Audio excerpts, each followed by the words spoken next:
번 정도 최저임금위원회 앞에 가서 노숙농성을 하든지 뭐 그러면서 압박을 한번 주고 이렇게 내려오는 경우가 많았습니다.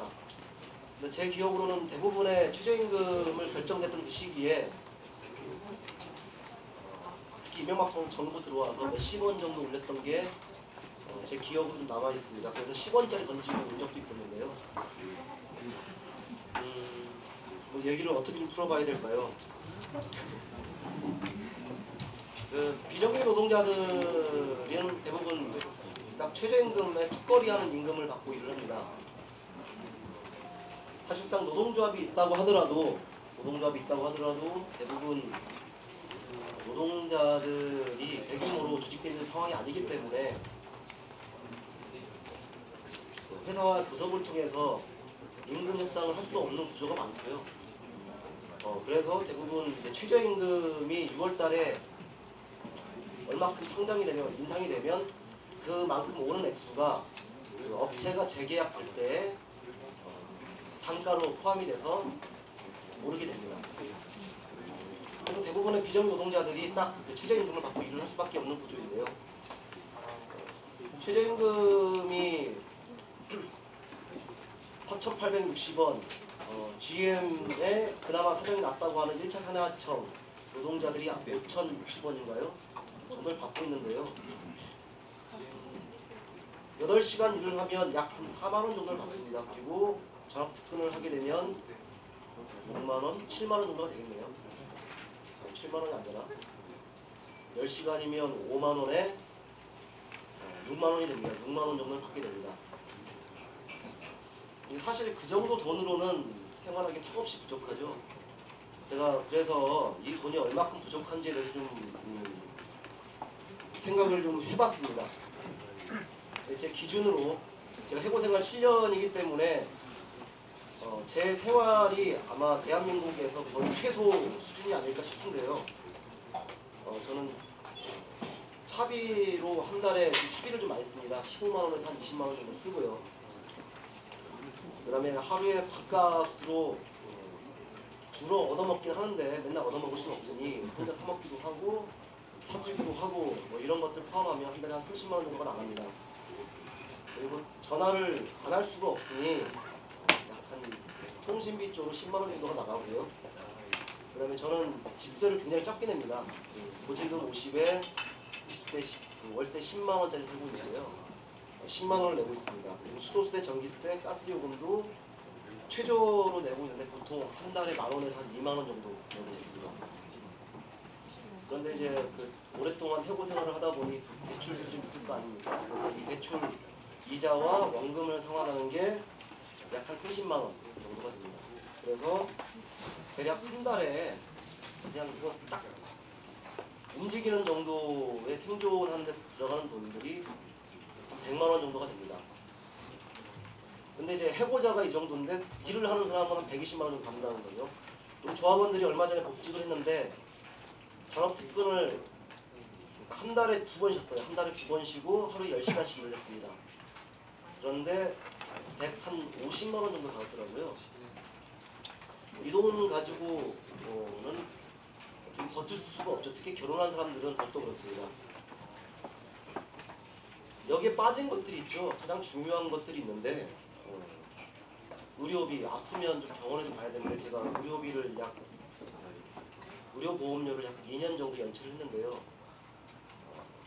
아무튼 병원에 가야 될 돈들이 필요하고요. 그리고 나이가 먹으면 비용들이 굉장히 많이 올라가는 비용들이 있습니다.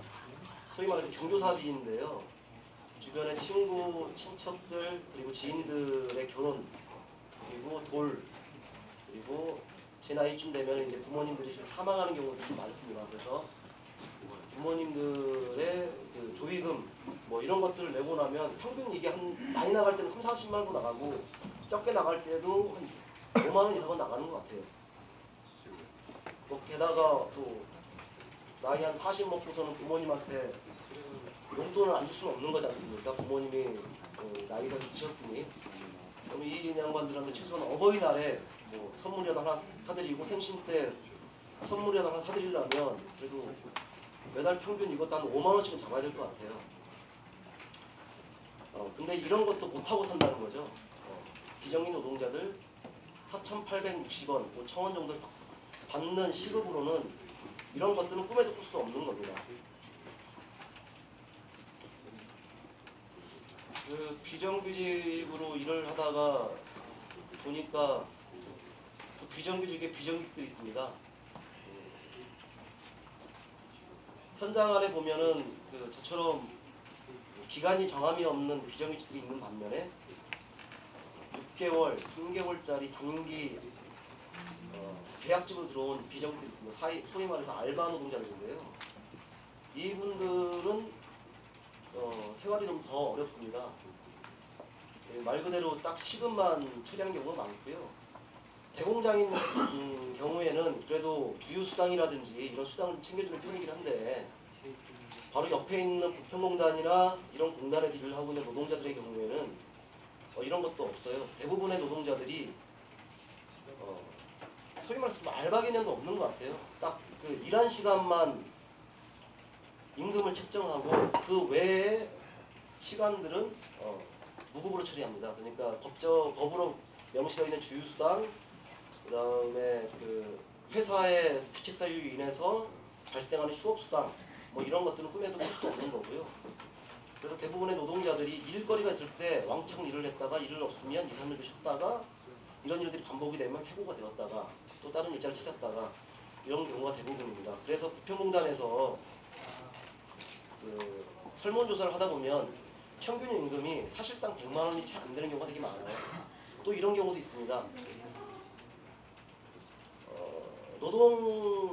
분명히 이제 시급은 6,000원, 7,000원이 해요.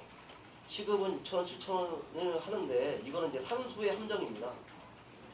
시급을 계산하는 거는 내가 일한 시간, 내가 받는 총액에서 시간을 나누는 건데 그렇게 해서 7,000원, 6,000원이 나오더라고 하더라도 기본적으로는 월급제라는 함정을 써서요. 시급을 그렇게 안 주는 경우가 많아요. 이를테면 월급은 200만 원인데 일하는 시간은 하루에 15시간씩 시키는 거죠. 실제로 잔업수당, 특근수당들을 지급하지 않고 일을 시키고 인해서 실제로 이제 따지고 보니까 시급이 한 3,500원, 4,000원짜리도 수두룩하다는 겁니다. 근데 이 사람들은 좀 사정이 나아요. 왜냐하면 돈을 버니까요. 대부분의 노동자들이 이런 일자리도 없어가지고 취업전선에서 계속 덤핑해서 자기를 덤핑해서 일을 할 수밖에 없는 구조가 가장 큰 문제라고 생각을 합니다. 얼마 전에 그 보건복지부에서 최저생계비 발표를 했어요. 1인당 한 사람이 살 수 있는 최저생계비를 보건복지부에서 한 내용들이 얼마냐면 58만 2천 원입니다. 그러니까 58만 원 정도가 있으면 한 달을 살 수 있다라고 보건복지부에서 얘기를 하는데 정말 가당치도 않은 얘기들입니다. 4인의 경우에 154만 6천 원으로 고시가 되었어요. 4인 가족이 154만 원으로 살 수 있는가? 살 수 있으면 살 수 있겠죠. 근데 그게 사람으로 사는 건 아니고 가축으로 그냥 자본가들한테 사육당하는 개념 정도일 것 같아요. 올해도 민주노총이 최저임금 투쟁에 대한 계획을 좀 세운 것 같은데 오늘도 쭉 훑어보고 왔습니다. 근데 사실상 캠페인을 제외하고는 별로 없는 것 같아요. 별로 없고 그 이유는 사실상 민주노총의 조합원들 대다수가 대공장, 정규직 노동자들이고 이 노동자들이 최저임금을 상회하는 임금을 받고 상당히 높은 보수를 받고 있기 때문에 여기에 그닥 관심이 없습니다. 그래서 소수의 인원으로 또 캠페인을 하고 생색내기를 하다가 또 넘어갈 가능성이 높은데요. 그래서 올해는 제 생각에는 좀 그런 거 안 했으면 좋겠다. 최저임금위원회 안 들어가고 오히려 얼마 전에 알바연대에서 했던 것처럼 경총 앞에 농성을 2개월 하던 3개월 하던 이렇게 해서 실질적인 임금을 끌어내는 투쟁을 좀 만들어야 되는 거 아니냐 이런 생각이 좀 듭니다. 마지막으로 좀 드리고 싶은 말은 최저임금 상승도 매우 중요한데 저 공장에서 그런 일들이 좀 많았어요. 소위 말해서 그 대공장이다 보니 그 이명박 정부 들어와서 원화 가치를 계속 하락시키는 거죠. 원화 가치를 계속 하락시키다 보니까 실제로 기업은 수출이 굉장히 잘 됩니다. 그런데 대부분의 수입 물가들은 폭등할 수밖에 없게 되는 거죠. 노동자들은 그 수입 물가를 폭등하게 되니까 실질 임금이 하락하게 되는 효과를 계속 보게 됩니다. 어저께 그 KBS 무슨 방송에서도 일본 그 인들의 어쨌든 그 뭐죠 지금 엔저 현상에 대한 얘기를 하면서 일본인들의 생활 처지들이 떨어지고 있고 하락하고 있다라고 그 방송에 나왔었는데요. 그 한국도 사정이 만만치는 않다라고 생각합니다. 그래서 더 이상 그 임금을 올리는 문제, 최저임금을 인상하는 문제와 더불어서 실제로 화폐 가치 하락을 막고 우리가 받는 임금이 전달에 받았던 100만 원이 이번 달에 또 고스란히 100만 원이 아니라 101만 원, 102만 원이 받을 수 있게끔 그러한 정책적 보완, 투쟁도 필요한 게 아닌가 싶습니다. 제 발제는 좀 여기서 좀 마무리 짓고요. 많이 좀 이어가겠습니다. 감사합니다.